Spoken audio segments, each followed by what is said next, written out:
Sejam bem-vindos ao meu canal OVNIs e Abduzidos. Eu sou Dinho Nunes, cantor, compositor, ufólogo e roteirista, e estamos aqui para falar hoje sobre o caso Colares, Operação Prato.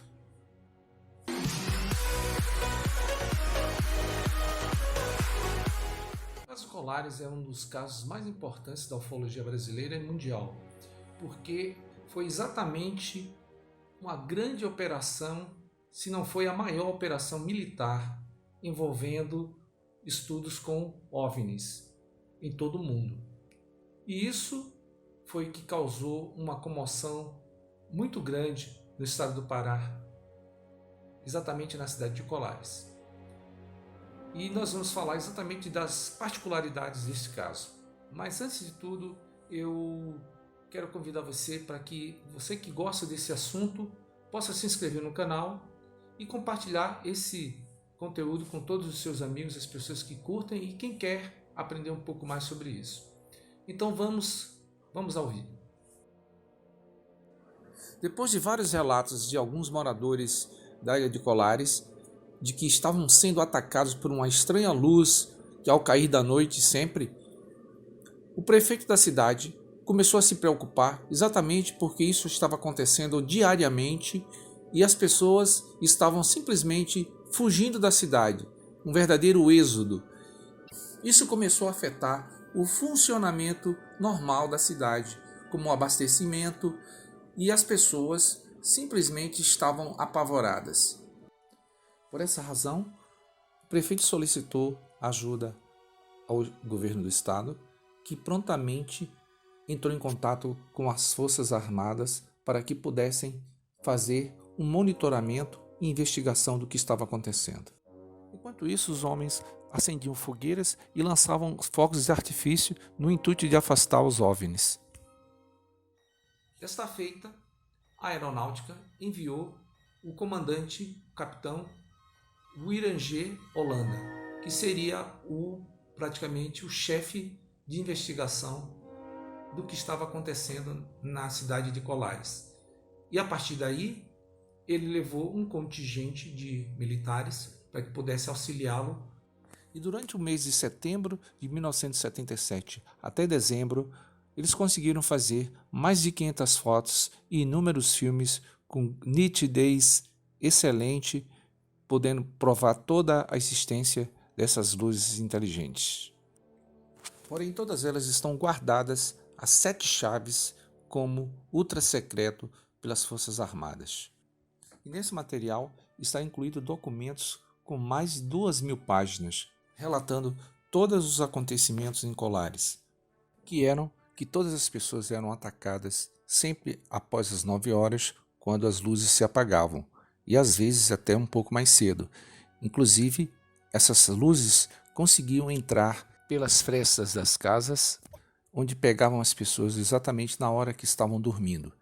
Isso atraiu logo a imprensa local, o repórter Carlos Mendes, e conseguiu fazer algumas fotos e logo virou manchete nos jornais de Belém do Pará. O caso ficou conhecido popularmente como o caso Chupa-Chupa, porque exatamente as pessoas que eram vítimas desse foco de luz também, além de serem feridas, eram sugado uma parte do seu sangue. Isso sendo comprovado no posto de saúde médico da cidade.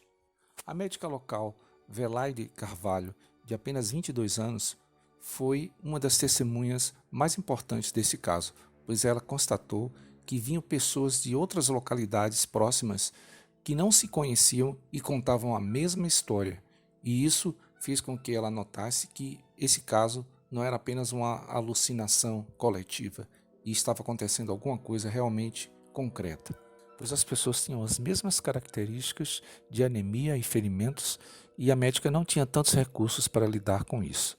Até o momento que um dia ela estava voltando para sua casa e presenciou essas luzes pairando sobre as suas cabeças.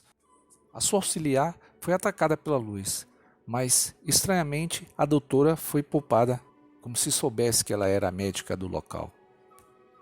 E numa dessas investigações, o capitão Holanda foi chamado por um dos moradores que constatou que próximo da cidade onde ele estava pescando tinha sido atacado por um objeto oval que estava pairando sobre a água e não era muito grande. A partir daí ele se escondeu atrás de uma pedra e ficou observando. Foi quando ele constatou que esse objeto era metálico. E aí o objeto se aproximou da margem do rio, abriu-se uma escotilha, uma porta, e saiu um ser humanoide de dentro que apontou uma espécie de arma, de um raio, exatamente para a direção onde ele estava escondido. Esse daí foi um dos fatos mais marcantes dessa operação.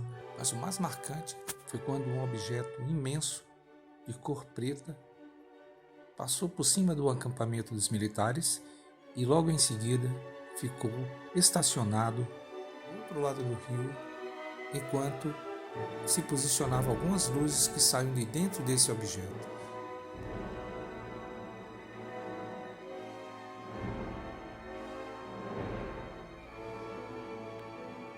Depois desse incrível avistamento, o capitão Uirangê foi logo reportar ao seu comandante, o brigadeiro Protásio Lopes de Oliveira, exatamente o que tinha acontecido, não sendo mais necessário prosseguir com a missão. Pois, para seu espanto, o brigadeiro ordenou que ele abortasse a missão. O capitão tentou argumentar que estavam muito próximo de um contato extraterrestre, legítimo, mas mesmo assim, o brigadeiro continuou com a opção de cancelar a missão. Mesmo com a retirada das Forças Armadas do comando da investigação, os fenômenos continuavam a acontecer e alguns ufólogos conseguiram informações por fontes secretas de que, na verdade, toda a missão agora estava nas mãos das Forças Armadas e Serviço Secreto dos Estados Unidos. Mesmo assim, o capitão Uirangê continuou com suas investigações de forma solitária. Porém, no início de 1978, a incidência começou a diminuir e as luzes começaram a cessar. Mas todo o material gravado continua como arquivo secreto das Forças Armadas. Após 20 anos, o capitão se tornou coronel e prestou uma entrevista para a revista UFO aos ufólogos Ademar Jevaé e Marco Antônio Petit, que foi ao ar em agosto de 97, na Rede Globo, no programa Fantástico, como uma entrevista bombástica, contando todos os detalhes da Operação Prato em Colares.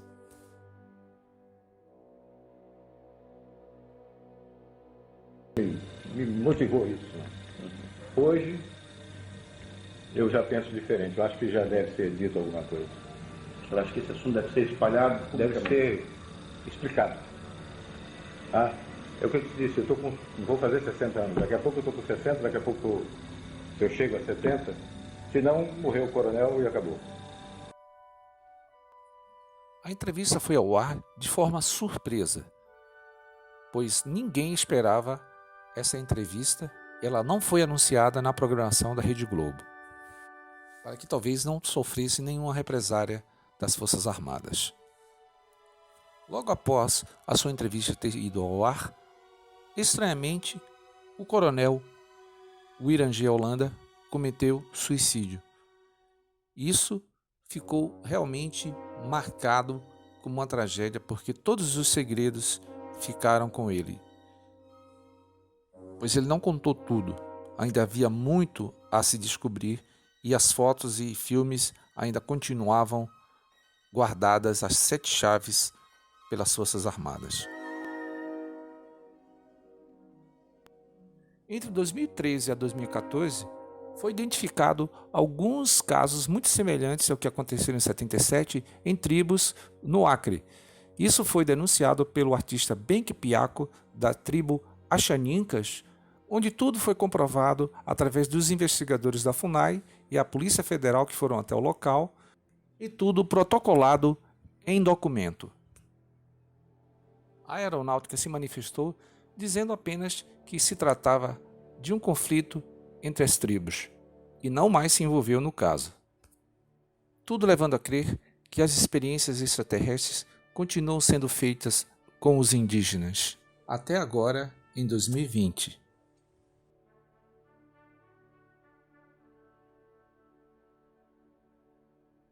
O coronel Wirangê tirou sua própria vida? Ou ele foi vítima de uma conspiração para que pudesse silenciá-lo? Deixe seu comentário. Espero que você tenha gostado do nosso vídeo e gostaria que você deixasse o seu comentário sobre toda essa operação e que você que curte esse material, que curte esse assunto, compartilhe com seus amigos, inscreva-se no canal, acione o sininho e, se você gostou, deixe o seu like aí, deixe o seu gostei, tá bom? E eu gostaria também de convidar a todas as pessoas que têm filhos, que gostam de videogame, para prestigiar também o canal do meu filho, que é o Poker Game, e vou deixar aqui nas descrições aqui embaixo. E também vou deixar aqui a descrição para que você possa assistir a entrevista do coronel Wirangê, que foi ao ar no Fantástico, em 1997. Então, muito obrigado e até a próxima.